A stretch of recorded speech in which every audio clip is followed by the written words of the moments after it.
അമേരിക്കയുടെ ഒരു വിമാനം കൂടി തകർത്തെന്ന അവകാശവാദവുമായി ഇറാൻ. നിരീക്ഷണ വിമാനമാണ് തകർത്തത്. ഇതിന്റെ ദൃശ്യങ്ങളും പുറത്തു വന്നിട്ടുണ്ട്. എന്നാൽ ഇക്കാര്യത്തിൽ അമേരിക്ക ഇതുവരെ പ്രതികരിച്ചിട്ടില്ല. നേരത്തെയും അമേരിക്കയുടെ യുദ്ധവിമാനങ്ങളെ വെടിവെച്ചിട്ടുണ്ടെന്ന് ഇറാൻ അവകാശവാദം ഉന്നയിച്ചിരുന്നു. അതിനിടെ പശ്ചിമേഷ്യയിൽ അമേരിക്ക വീണ്ടും സൈനിക ശക്തി ഉയർത്തി. 3500 സൈനികരാണ് പശ്ചിമേഷ്യയിലെ സംഘർഷബാധിത പ്രദേശത്തെത്തിയത്. അത്യാധുനിക യുദ്ധക്കപ്പലായ USS ട്രിപ്പോലി ഏകദേശം 2500 സൈനികരുമായി പശ്ചിമേഷ്യൻ തീരത്തെ ലക്ഷ്യമാക്കി നിലയുറപ്പിച്ചിട്ടുണ്ട്. ഇതുകൂടാതെ USS ബോക്സറും സാന്റിയാഗോയിൽ നിന്നുള്ള നാവിക യൂണിറ്റുകളും ഉടൻ തന്നെ സംഘർഷ മേഖലയിലെത്തുമെന്ന് US കമാൻഡ് വ്യക്തമാക്കി. US കമാൻഡിന്റെ എക്സ്പോസ്റ്റിലാണ് ഇറാനെതിരെയുള്ള യുദ്ധത്തിൽ അമേരിക്ക സൈനിക ശേഷി ശക്തിപ്പെടുത്തിയെന്ന കാര്യം അറിയിച്ചത്. ഇതോടെ കരയുദ്ധം ഉടൻ ഉണ്ടാകുമെന്ന് ഏറെക്കുറെ വ്യക്തമായിരിക്കുകയാണ്. എന്നാൽ കരസേനയെ വിന്യസിക്കാതെയും കരയുദ്ധമില്ലാതെയും ഇറാനെ പരാജയപ്പെടുത്താനാണ് ലക്ഷ്യമിടുന്നതെന്നാണ് അമേരിക്ക പറയുന്നത്. US state secretary Marco Rubio ആണ് ഇക്കാര്യം പ്രസ്താവിച്ചത്. യുദ്ധത്തിൽ ഇറാന്റെ പക്ഷം ചേർന്നുകൊണ്ട് US-നും ഇസ്രായേലിനുമെതിരെ യമനിലെ ഹൂതി വിമതർ ആക്രമണം തുടങ്ങി. ഇതോടെ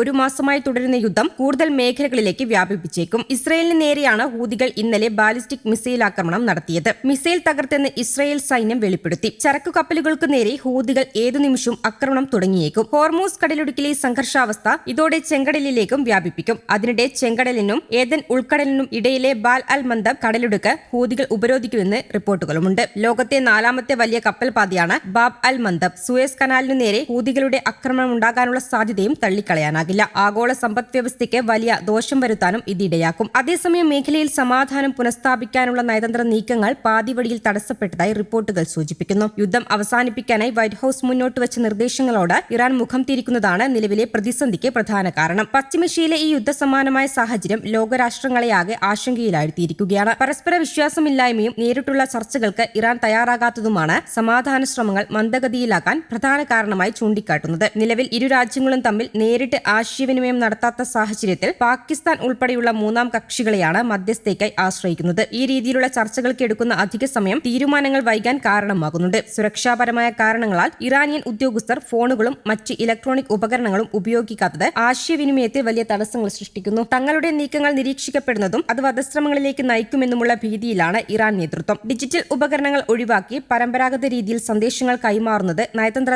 വേഗതയെ സാരമായി ബാധിച്ചിട്ടുണ്ട്. അമേരിക്കയുടെ സമ്മർദ്ദത്തിന് വഴങ്ങിയുള്ള ഒരു യുദ്ധവിരാമത്തിന് തങ്ങൾ തയ്യാറല്ലെന്ന് ഇറാൻ ആവർത്തിക്കുന്നുണ്ട്. ഈ ഉറച്ച നിലപാട് അമേരിക്കയുടെ പശ്ചിമേഷ്യൻ സമാധാന നയതന്ത്രത്തിന് വലിയ വെല്ലുവിളിയാണ് ഉയർത്തുന്നത്. യുദ്ധം തുടരുമ്പോഴും പ്രശ്നപരിഹാരത്തിന് തയ്യാറാണെന്ന് അമേരിക്ക അവകാശപ്പെടുന്നുണ്ടെങ്കിലും ഫലം കാണുന്നില്ല. യുറേനിയം സമ്പുഷ്ടീകരണം നിർത്തലാക്കുന്നതും സൈനിക പ്രവർത്തനങ്ങൾ അവസാനിപ്പിക്കുന്നതും ഉൾപ്പെടെ 15 ഇനങ്ങളടങ്ങിയ സമാധാന കരാറാണ് അമേരിക്ക മുന്നോട്ട് വെച്ചത്. എന്നാൽ ഈ നിർദ്ദേശങ്ങൾ ഏകപക്ഷീയമാണെന്നും തങ്ങളുടെ പരമാധികാരത്തെ ചോദ്യം ചെയ്യുന്നതാണെന്നും ഇറാൻ വിമർശിക്കുന്നു. ഇത്തരം നിബന്ധനകൾ അംഗീകരിച്ചുകൊണ്ടുള്ള ഒരു ചർച്ചയ്ക്കും തങ്ങളില്ലെന്നാണ് ഇറാന്റെ നിലപാട്. യുദ്ധം ആരംഭിച്ച ശേഷം അമേരിക്കയും ഇറാനും തമ്മിൽ ഉന്നത തലത്തിൽ നേരിട്ടുള്ള ചർച്ചകൾ നടന്നിട്ടില്ല. പാകിസ്ഥാൻ, തുർക്കി, ഈജിപ്ത്, ഒമാൻ തുടങ്ങിയ നിഷ്പക്ഷ രാജ്യങ്ങളാണ് നിലവിൽ സന്ദേശവാഹകരായി പ്രവർത്തിക്കുന്നത്. നയതന്ത്ര ബന്ധങ്ങൾ നിലനിർത്താൻ ഈ രാജ്യങ്ങൾക്ക് കഴിയുമെന്നാണ് പ്രതീക്ഷയെങ്കിലും യുദ്ധഭൂമിയിലെ സാഹചര്യങ്ങൾ ചർച്ചകളെ പ്രതികൂലമായി ബാധിക്കുന്നു. ആക്രമണങ്ങൾ നേരിട്ടുകൊണ്ടിരിക്കുന്ന ഘട്ടത്തിൽ ചർച്ചയ്ക്കില്ലെന്ന കർക്കശമായ നിലപാടിലാണ് ഇറാനിയൻ നേതാക്കൾ. സൈനികമായി മറുപടി നൽകുന്നതിനാണ് തങ്ങൾ ഇപ്പോൾ മുൻഗണന നൽകുന്നത്. അത് അവർ പരസ്യമായി പ്രഖ്യാപിച്ചിട്ടുണ്ട്. അടിച്ചേൽപ്പിക്കപ്പെട്ട സമാധാനത്തിന് പകരം സ്വന്തം നിബന്ധനകളിലൂടെ മാത്രമേ യുദ്ധം അവസാനിപ്പിക്കൂ എന്ന് ഇറാന്റെ പരമോന്നത നേതൃത്വം വിശ്വസിക്കുന്നു. ഇറാന്റെ വിദേശകാര്യമന്ത്രി അബ്ബാസ് അരാക്ചി നിലവിലെ സാഹചര്യത്തെ ഇറാന്റെ സുവർണ നിമിഷമെന്നാണ് വിശേഷിപ്പിച്ചത്.